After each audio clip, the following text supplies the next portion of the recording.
을요 저희가 하나 준비한 게 있는데요. 그거 보면서 한번 설명 들어볼게요. 예.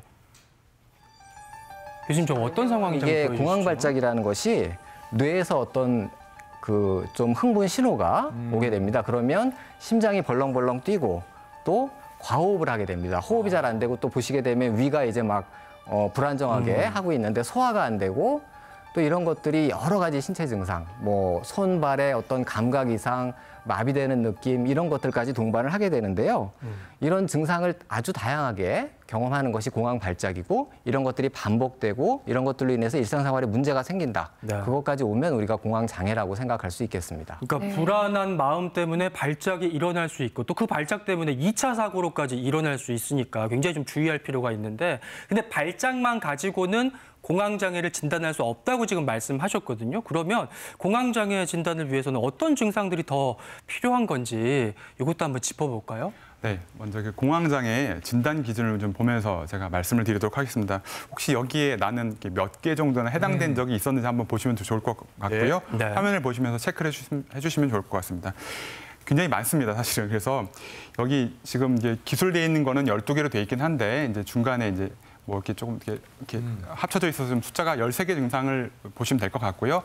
심장이 두근거리고 빨리 뛴다거나 열이 나거나 몸이 떨리거나 숨이 가빠진다거나 질식할 것 같거나 가슴이나 배나 이렇게 배가 아프고 불편하거나 어지럽거나 쓰러질 것 같고 현실에 있는 것 같지 않고 내가 이렇게 혹시 미쳐버리지 않을까 이런 두려움, 죽을 것 같은 두려움, 그다음에 손발이 저리고 마비되는 느낌, 몸이 화끈거리는 느낌. 혹시 여기 계신 세 분은 이러한 그 증상들을 과거에 이렇게 한꺼번에 몇 가지 이렇게 경험해 보신 적이 있나요? 윤영철 씨 어떠세요? 저는 힘들 때 좀 잘 이겨내는 편인데 그래도 한 2개, 3개는 정도 되는 것 같아요. 네, 많이 꼽으신 것 같은데요, 박주환 아나운서는. 내가 너무 좀 짜게 줬나?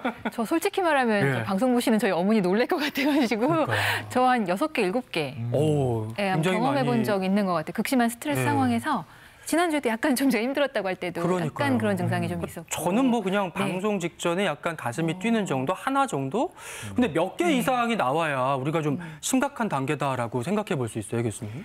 제가 이제 설명드렸던 거는 단계를 말씀드린 건 아니고요. 이제 공황 발작을 말씀드린 겁니다. 사실 요 13가지 중에서 4가지 이상이 한꺼번에 이렇게 증상이 있으면서 정말 내가 죽을 것 같은 이제 그런 느낌을 드는 걸 이제 공황 발작이라고 하는데요. 한꺼번에요? 네. 근데 이제 문제는 공황 발작을 아까 강 교수님께서 말씀해 주셨던 것처럼 공황 발작만 경험했다고 해서 저희가 공황 장애로 진단하는 게 아니라 이러한 공황 발작이 또 생기면 어떻게 하지라고 미리 걱정하고 불안하고. 그럼 이제 그걸 예기 불안이라고 하는데요. 되게 그 기간이 한 달 이상 지속이 되거나 또 내가 그런 공황 발작을 경험했던 그런 장소를 의도적으로 피한다거나 이런 기간이 한 달 이상이 지속이 되면 이제 공황 장애라고 이제 진단을 해볼 수 있겠고요.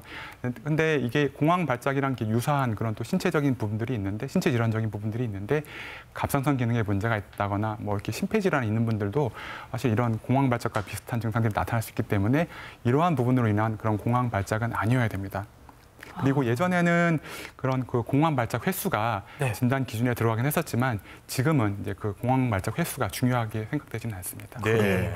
저는 놀랬다가 어쨌거나 여기서 이제 한 번이라도 있으면 모두 공황장애, 이거는 X라고 하셔서 횟수가 중요하진 않다고 하셔서 조금 안심이 되긴 해요. 근데 이제 공황장애 때문에 공황 발작이 올 경우 어느 정도 지속되는지 또 그게 뭐 하루에 몇 번이라도 생길 수 있는지 이런 것도 좀 궁금합니다. 네, 공황 발작 증상은 사실은 공황장애 환자에 따라 좀 다양한데요. 대개는 지속 시간이 그렇게 길지는 않습니다.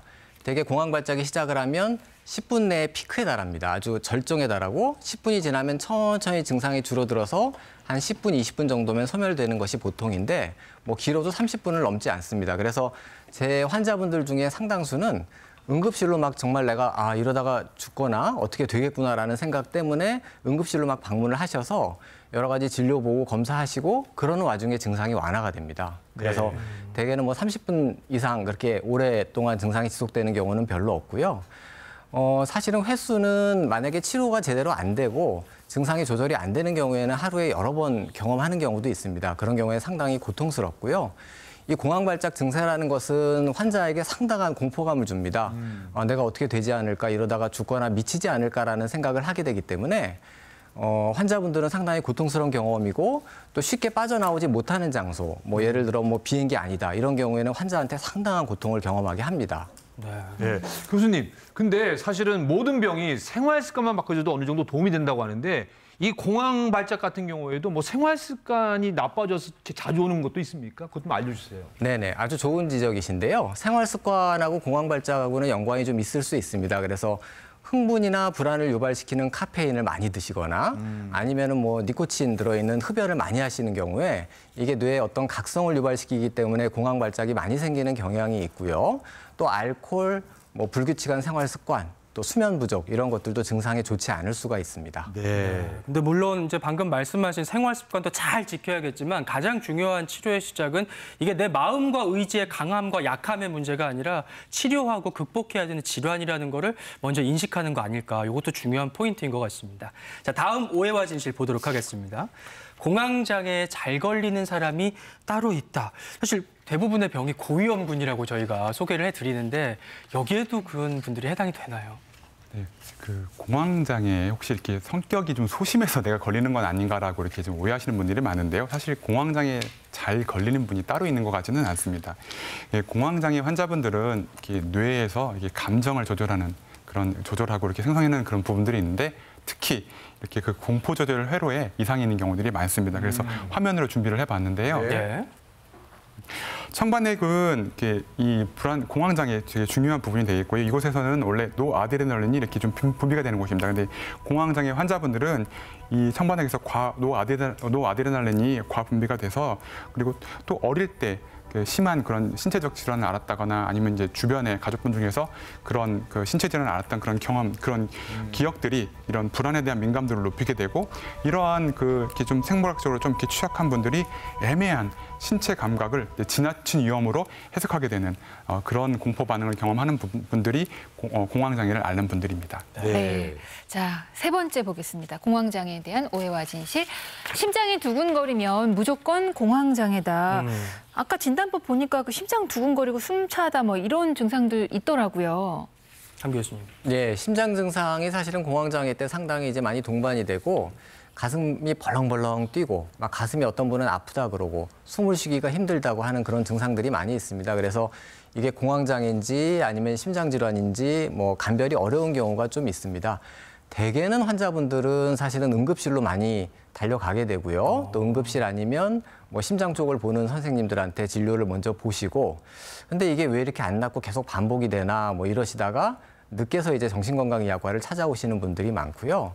근데 이제 반대의 경우도 있을 수가 있습니다. 뭐 심장 증상이 있다 그랬을 때 무조건 또 공황장애라는 게 이제 많이 알려지다 보니까 공황장애인가 이렇게 생각해서 치료를 했는데 좋아지지 않는 경우 그런 경우도 있습니다. 그래서 부정맥 하시는 분들 또 얘기를 들어보면 또 이제 저희하고는 반대 경험을 하고 계시더라고요.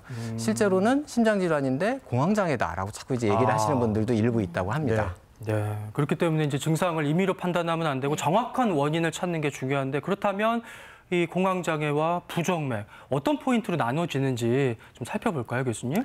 네, 그 화면으로도 같이 좀 준비를 해보았는데요.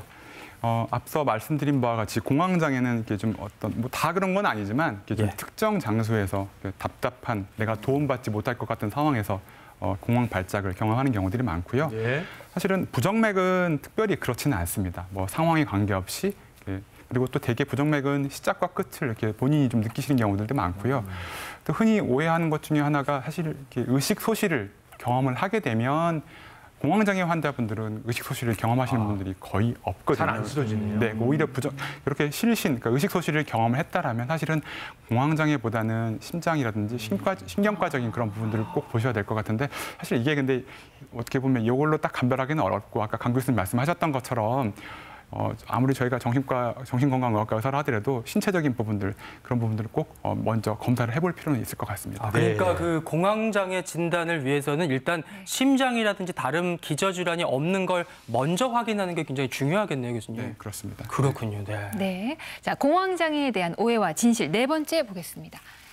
공황장애 약만 잘 먹으면 낫는다인데요. 아니 뭐 제가 단순하게 생각하면 감기 걸렸을 때 감기약 먹고 보통약 먹을 때 좀 위장약 먹으면 공황장애 걸렸으면 약만 잘 먹으면 괜찮지 않을까라는 좀 단순한 생각을 해보거든요, 교수님.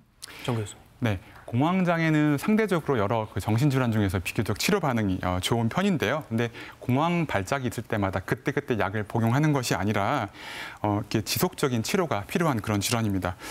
증상이 좋아지고 난 다음에도 적어도 저희가 한 6개월 정도 유지 치료를 하는 게 일반적인데요. 사실은 이렇게 유지 치료하면서 증상 없이 안정적으로 잘 지내서 치료를 종결한 이후에도 한 3분의 1의 환자분들은 사실은 재발을 잘 경험을 합니다. 그래서 사실 이런 재발을 잘 경험하기 때문에 약물 치료 중에도 저희가 인지행동 치료와 같은 그런 심리적인 접근도 같이 병행을 합니다. 네. 그러니까 처방을 받았다면은 임의로 중단하거나 끊지 마시고 유지 치료를 꾸준히 하시는 게 굉장히 중요한 건데 그럼에도 불구하고 많은 분들이 정신건강의학과 약에 대한 선입견 그 편견 때문에 일단은 약 드시는 거를 좀 꺼려하시고 임의로 중단하시는 경우가 참 많거든요. 그거 굉장히 위험한 거겠죠, 교수님? 맞습니다. 네. 이제 정신건강의학과 약 중에 항우울제, 이제 항우울제라고 이름이 되어 있지만 실제로는 우울증뿐만 아니라 여러 가지 전반적인 불안장애에 다 잘 듣는 약이고요. 그 외에 신경성 질환들에 대해서도 다 잘 듣는 약입니다. 사실 이 약은 의존성이나 큰 부작용이 이렇게 많지는 않은 편입니다. 의존성은 뭐 거의 없다고 보시면 되고요.